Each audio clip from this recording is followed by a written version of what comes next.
The next bill on the agenda is House File 14 and Representative Ecklund, and I think I saw Representative Ecklund. Representative Ecklund, I will move House File 14 be recommended to pass and be re-referred to the Committee of Ways and Means. We've already heard this bill before, but now we're going to be passing it to Ways and Means. So Representative Ecklund, why don't you go over the bill briefly, and then you have a list of testifiers. Well, thank you, Mr. Chair and members. And this is a pretty simple bill for the needs of Minnesota.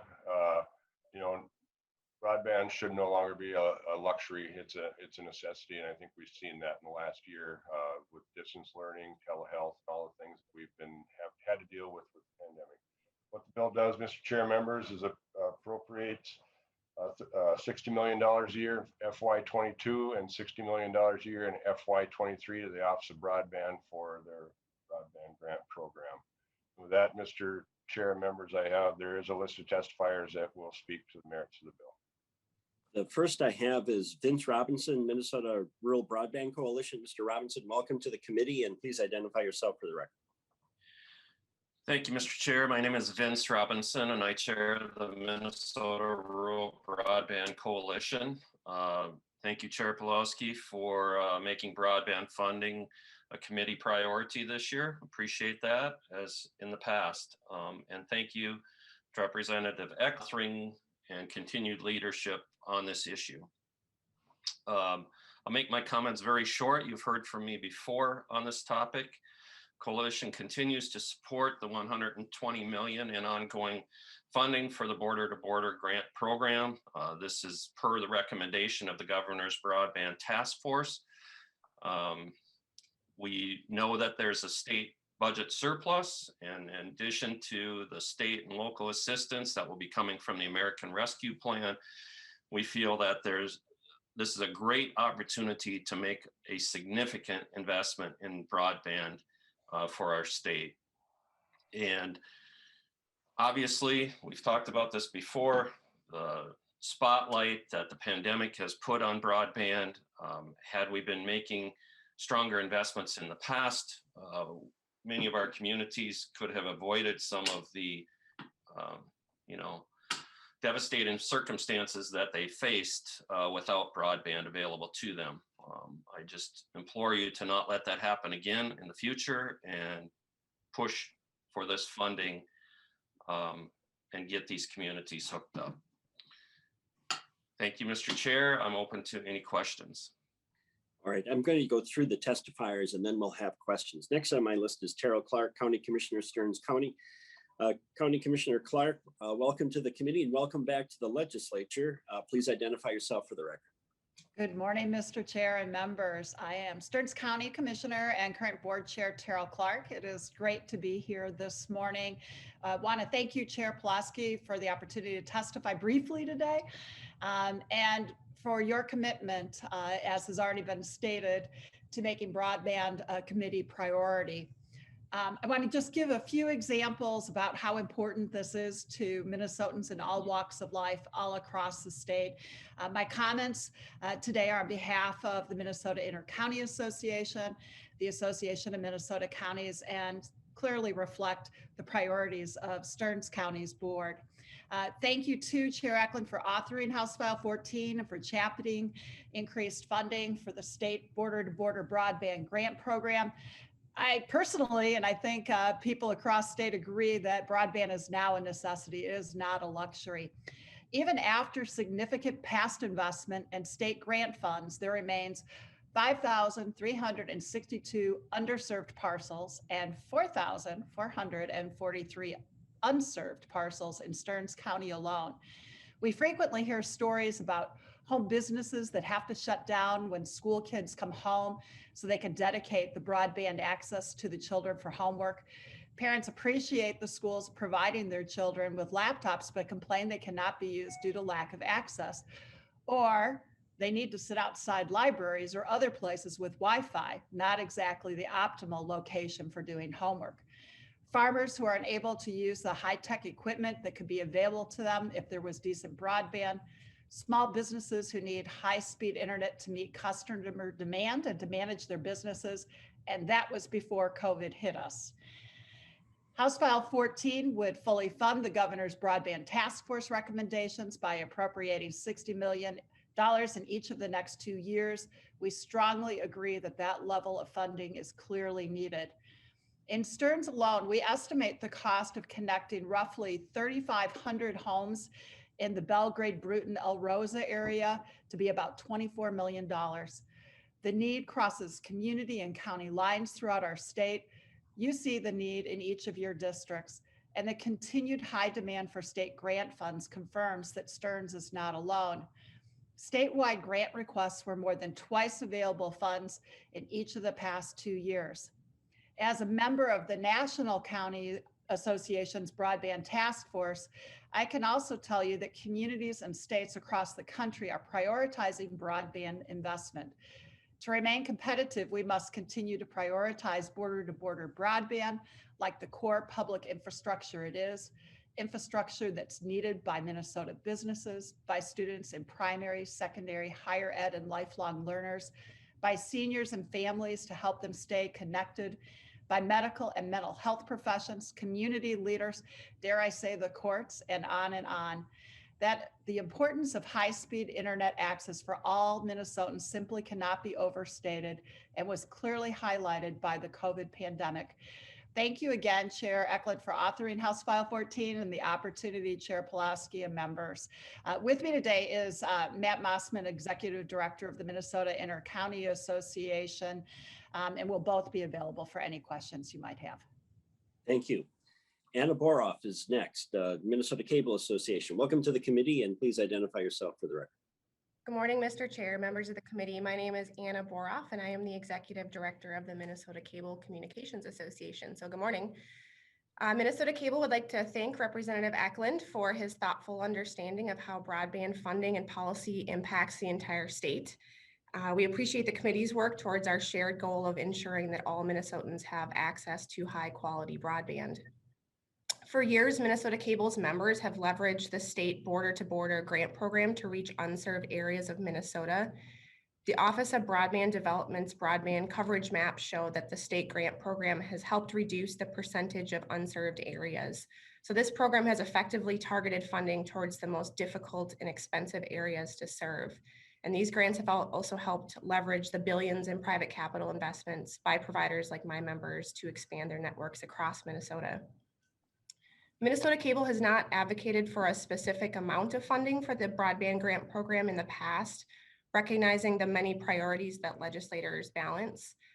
However, given the influx of federal funds and the shrinking number of unserved areas, we believe it's time for a robust discussion about how much more state money is necessary to bridge the final gaps in broadband access. So for some perspective, Minnesota has 157,000 unserved households left to reach the state's 2022 speed goal and 256,000 households left towards the 2026 goal of 100/20 service. So this year's state grant round, as just announced a few weeks ago by the Office of Broadband, that will cover about 7,000 more of those locations. Additionally, DEED just announced the Small Cities HUD CARES Act funding for broadband, so that will dedicate another $25 million to broadband expansion, which I believe will be allocated this year. And as you know, the federal government announced $408 million in rural digital opportunity funds will be awarded in our state. Minnesota Cable members are among the recipients of those RDOF funds that will cover 142,841 of the unserved locations in Minnesota at speeds that will meet or exceed the 2026 speed goals. And those RDOF build-outs will take place over the next 6 years. The American Rescue Plan, passed by Congress and signed by the President, will allocate state and local recovery funds, of which broadband infrastructure is an eligible use. So Minnesota will receive almost $4.8 billion from the American Rescue Plan. Unlike the CARES Act funding that you might have heard was able to be used for broadband as well last year, it was used by Minnesota counties and other local governments to invest in broadband builds. These funds, it sounds like, have a longer timeline in which they might be expended.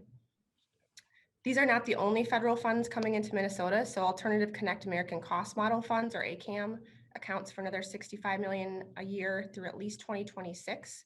And there are still some Connect American or CAF2 funds available.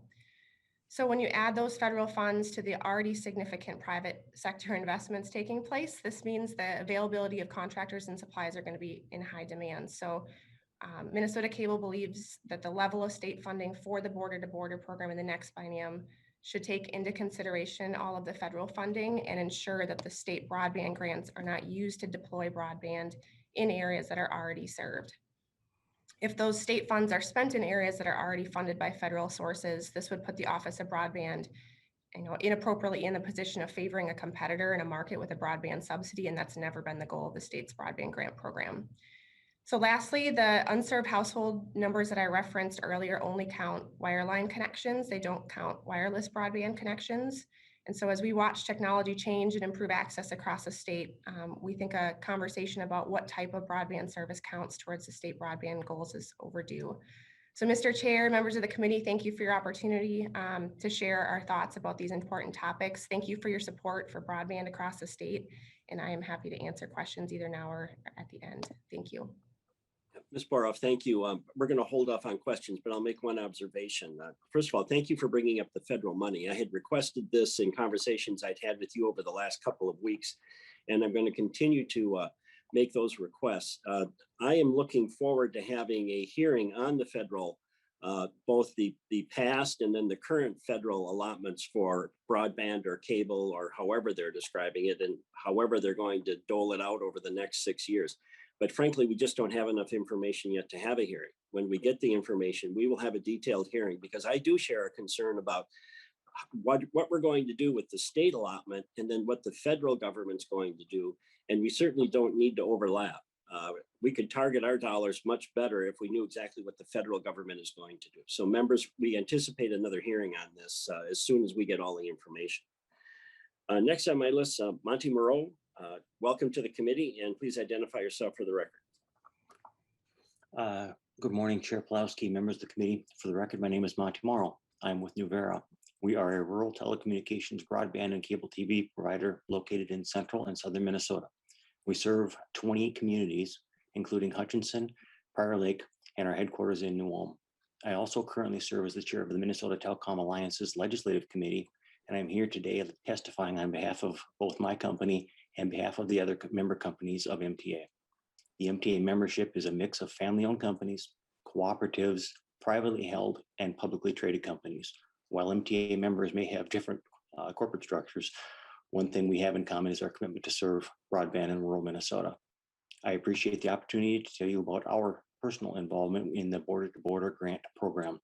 Nuvera has participated in all rounds of grant applications from 2015 to 2019.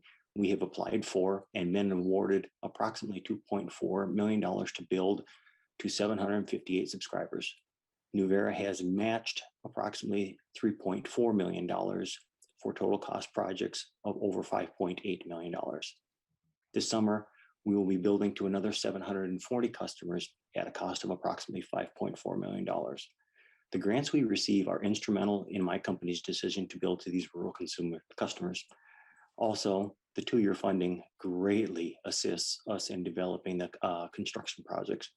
Many of our projects are continuations of previous builds, and this is vital to how we engineer. Without the grants, it would definitely have taken us a lot longer to build out to these customers. The customer counts I just mentioned are a bit conservative. Nuvera has always built projects capable of serving more rural customers than targeted in our project applications. We're very proud of that. Also, the grant projects are not in lieu of our capital spending plans, but in addition to.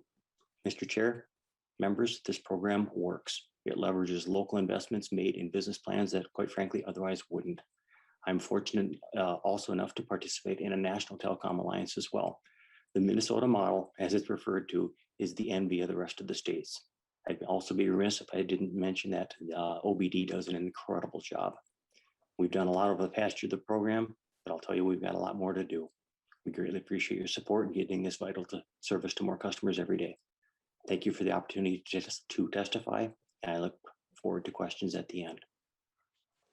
Next on my list, Daniel Larson, Minnesota Rural Counties. Welcome to the committee. Please identify yourself for the record. Mr. Chair and members, happy to be with you this morning. Dan Larson, Executive Director, Minnesota Rural Counties, 35 counties outside the Twin Cities metro area and the only organization to advocate specifically for rural county concerns. Pleasure to be with you today to talk about this very important issue. So MRC is a member in good standing with the Minnesota Rural Broadband Coalition, and why shouldn't we be? If there ever was an issue that's in the wheelhouse of rural counties, this is it. Education, culture, medicine, business, government, like the very meeting that we're participating in today, all dependent on an affordable and adequate internet connection. And today, members, 20% of the state, an estimated 20%, is still Minnesotans unserved and underserved, and really on the dark side of the broadband universe. So, and during COVID, I might add that connection is a veritable lifeline to the outside world. So MRC supports the bill, appreciate Representative Ecklund's commitment and the commitment of the dozen or so members who have signed on to the bill, which represents something that's hard to come by these days: broad bipartisan support. Members, any questions? Oh, Mr. Chair, Oh, yes, I'm sorry. Did I cut did you I off? stop Mr. too long? Yeah, no, after I make a strong point like that, I have to collect myself. And so I just got a couple of things left. I fully understand. I apologize. If you Okay, want to repeat it again, that's okay too. should I start from the top or can I just keep going? I would just repeat your strong point if that was, that might be enough. Okay, so we've been on this funding at MRC since inception, and I'll never fail. Here's another strong point, and I think you might like this. We never fail to recognize the leadership that you as legislators have provided as a body. What you've funded the vision that's been established by the State Broadband Task Force, and that vision has had significant input from user groups like the coalition. So the commitment to this broadband funding, to the grants program, has elevated Minnesota to leadership status around the nation and a model for other states to follow. But it's no secret that there's more to do. So just in sports parlance, we are in the red zone, and we're at that point where the last 15 or 20 yards are the hardest to get across the goal line. But the best feature in this bill that will help accomplish that is the part about funding the base. So we've been concerned about the greater portion of the state already funded. The hardest part, the low-hanging fruit, if you will, is gone, and the hardest part is yet to be done. So so we're committed to working with you as a committee and your leadership to advocate for full funding for this bill, and and that the funding should go to deeds base. So the need is defined and the funding is defensible. So our message to the legislature is think big, be bold, and thank you again for all the work you've done. Representative Sandsted. Thank you, Mr. Chair. I just wanted to thank you and thank Representative Ecklund for this bill. Representative Ecklund, I know that you have really championed this issue for the last couple of terms or bienniums, and thank you for not letting up on this issue. The district that I represent is really primarily the economic driver is one type of industry, and it's a boom bust type of industry. Without investments in broadband, we are struggling to diversify, and we desperately need that. And it goes beyond just diversifying an economy. It's healthcare, it's also our education. So this is a very important bill, and I appreciate your hard work, not just this year, but in the years leading up to this. And thank you for bringing it forward. Any other questions from other members? I don't see any. What's nice today is we get to see Representative Ecklund. If you remember last year, particularly when we were starting doing everything remotely, we could only hear him because he was in his home and the only connection he had was audio.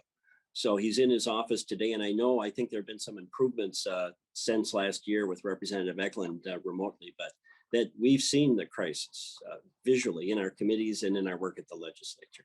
So Representative Ecklund, last word is yours. Well, thank you, Mr. Chair, and you stole my line, but to committee and members, if you remember when I presented this bill in January, I think, or maybe early February, I was in a rented office because I wasn't sure that my connection at my house would work. And people talk, Ms. Boroff talked about the upcoming speeds. I don't know what 25 up and 3 down or 100 up and 20 down means. I just know that it doesn't work in my house and it doesn't work at a lot of other folks' houses. So I ask for your support on this bill, and thank you, Mr. Chair and members. All right, with that, seeing no further questions, I'll renew my motion that House File 14 be recommended to pass and be referred to the Ways and Means Committee. The clerk will take the roll. Pulowski. Pulowski, aye. Pulowski, aye. Sandell. Aye. Sandell, aye. Keel.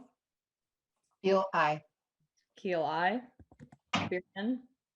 Aye. Bierman, aye. Bliss. Aye. Bliss, aye. Burkle. Aye. Burkle, aye. Edelson. Aye. Edelson, aye. Frazier. Aye. Frazier, aye. Hamilton. Aye. Hamilton, aye. Liz Lagarde. Aye. Liz Lagarde, aye. McDonald. McDonald, aye. McDonald, aye. Sandsted. Aye. Sandsted, aye. Sundin. Aye. Sundin, aye. 13 ayes, 0 nays. The motion prevails and House File 14 is on its way to Ways and Means.